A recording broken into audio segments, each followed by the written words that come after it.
जय माता दी प्रेमी जनों।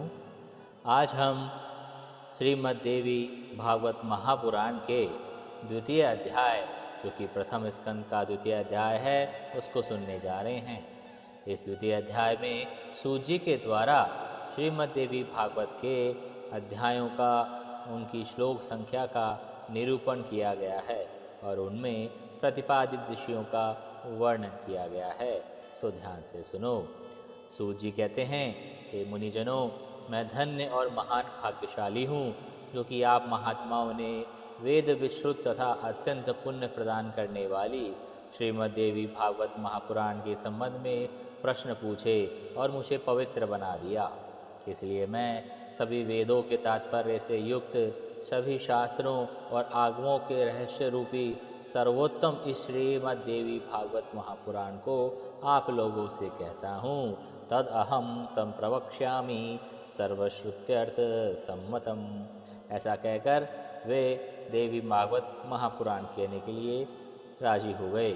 हे द्विजगणों, ब्रह्मा विष्णु महेश से सेवित स्तुति पुरायण मुनिजनों के सतत ध्यान करने योग्य और योगियों को मुक्ति देने वाले भगवती के सुंदर और कोमल चरणों में प्रणाम करके अब मैं उस उत्तम पुराण का भक्तिपूर्वक विस्तार से वर्णन करूँगा, जो सभी रसों से युक्त है, शोभा संपन्न है, सभी रसों का निधान और श्रीमद् देवी भागवत के नाम से प्रसिद्ध है। वैदिक मार्ग के अनुसार इसे विद्या कहा गया है, जो सर्वदा आदि शक्ति कही गई है, जिन्हें योगी लोग पराशक्ति भी कहते हैं, जो सर्वज्ञ भवबंधन काटने में निपुण है तथा जो सबके हृदय में विराजती रहती है। वो दुरात्मा प्राणी जिन्हें नहीं जान सकते, मुनियों के ध्यान करने पर जो शीघ्र प्रत्यक्ष दर्शन देती है, वे भगवती सर्वदा सिद्धिदायिनी बनी रहे, जो सत असत जगत की सृष्टि करके अपनी त्रिगुणात्मिका शक्ति के द्वारा उसका पालन करती है, प्रलयांत में उसका संहार करके अकेले स्वयं लीला रमण करती है। मैं उन समस्त विश्व की जननी भगवती का मन ही मन स्मरण करता हूँ। ताम सर्व विश्व जननीम मनसा स्मरामि। यह संसार में प्रसिद्ध ब्रह्मा ही इस संपूर्ण जगत के सृष्टा हैं।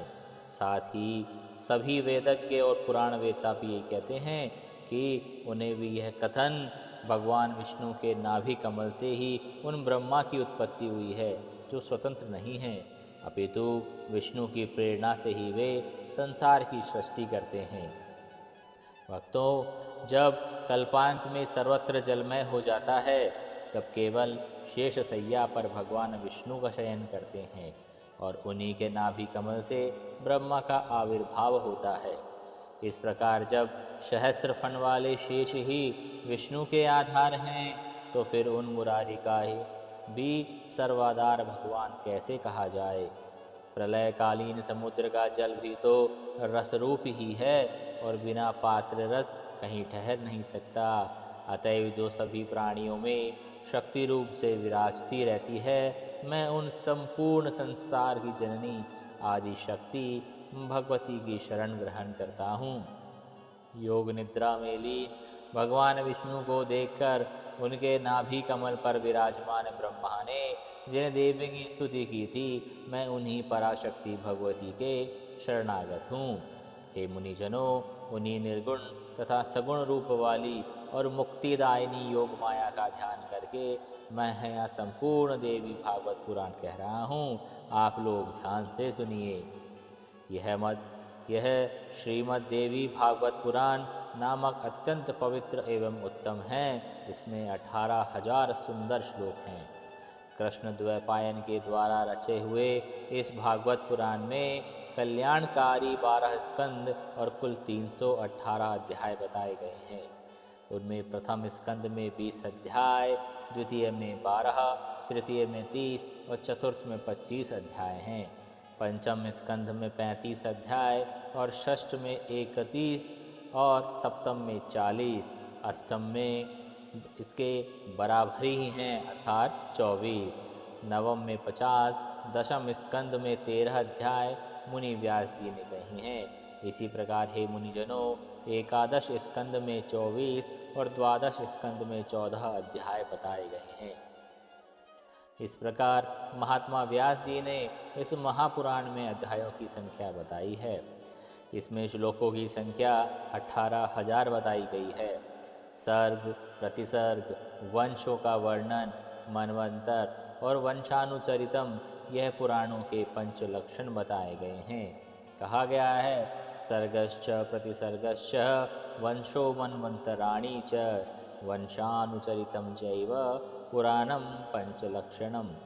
जो कल्याण रूपी भगवती नित्या और निर्गुणा व्यापक रूप से सृष्टि में स्थित रहने वाली हैं, विकार रहित है, योग गम्या है, सबकी आधार रूपा है और तुरीय अवस्था में प्रतिष्ठित हैं, उन्हीं को सात्विकी, राजसी और तामसी शक्तियाँ महासरस्वती, महालक्ष्मी और महाकाली नामक देवियों के रूप में प्रकट करती है।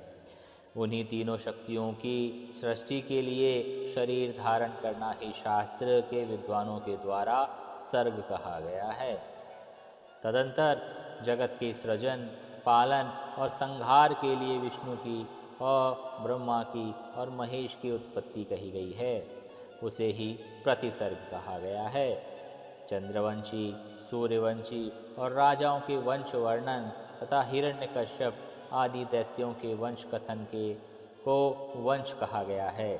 इसी प्रकार स्वयंभू आदि 14 मनु का जो वर्णन कहा गया है और समय विभाग मनवंतर कहा गया है, उन मनुओं के वंश का क्रमशः वर्णन करना ही वंशानुचरितम कहा गया है।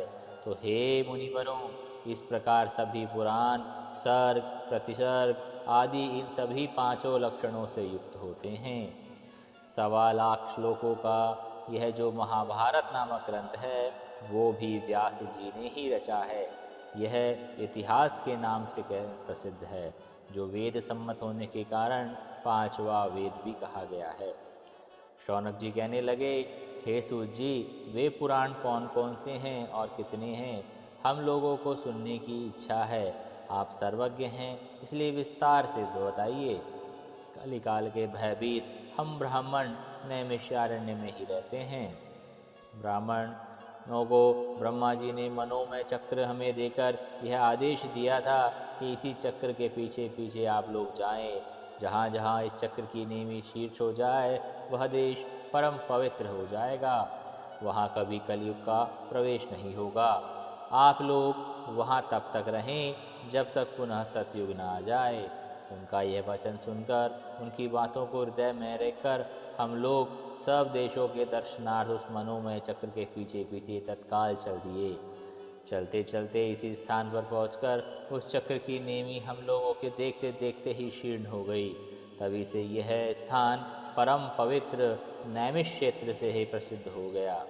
यहाँ कभी भी कलयुग का प्रवेश नहीं होता, इसलिए मैंने अनेक ऋषि मुनियों, सिद्धगणों और कली से भयभीत महात्माओं के साथ यहाँ अपना निवास बना लिया है।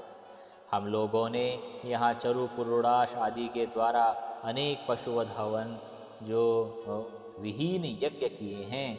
जब तक सतयुग न आ जाए तब तक हम लोगों के द्वारा यहीं रहने का भी दृढ़ निश्चय है। हे सूत जी, आप निश्चित रूप से हम लोगों के सौभाग्य से ही यहाँ पहुँचे हैं, इसलिए आप इस ब्रह्म सम्मित पावन पुराण की कथा हमसे कहिए। हे सूत जी, हम लोगों की सुनने की उत्कट इच्छा है और आप जैसे बुद्धिमान वक्ता भी हमें मिले हैं। हम लोग भी अपना सभी कार्य त्याग कर एकाग्रचित होकर आपके सामने यहाँ स्थित हैं। हे सूत जी, आप चिरंजीवी हो, तीनों प्रकार के तापों से मुक्त हो। अब हम लोगों को परम पवित्र और कल्याणकारी इस श्रीमद् देवी भागवत पुराण को सुनाइए, जिससे धर्म, अर्थ और काम का विधिवत वर्णन किया गया है। महर्षि व्यास ने भी बताया है कि इसके द्वारा ही ज्ञान प्राप्त करके पुनः उससे मुक्ति मिलती है। हे सूत जी, महर्षि वेदव्यास ने जिस पवित्र पुराण को कहा, उसके मनोहर कथा चरित्र को हमारी सुनने की इच्छा है और सुनने से हमारी तृप्ति नहीं होती। सभी गुणों का एकमात्र स्थान, परम पवित्र, समस्त संसार की जननी भगवती के लीला नाट्य के समान विचित्र, सभी पाप समूहों का नाश करने वाले, सब प्रकार की अभिलाषाओं को पूर्ण करने वाले भगवती के नाम से समन्वित इस श्रीमद् देवी भागवत महापुराण को प्रकट कीजिए। ऐसा कहकर वे शांत हुए। इस प्रकार दूसरा अध्याय भी समाप्त हुआ। बोलिए मैया की जय। जय माता दी।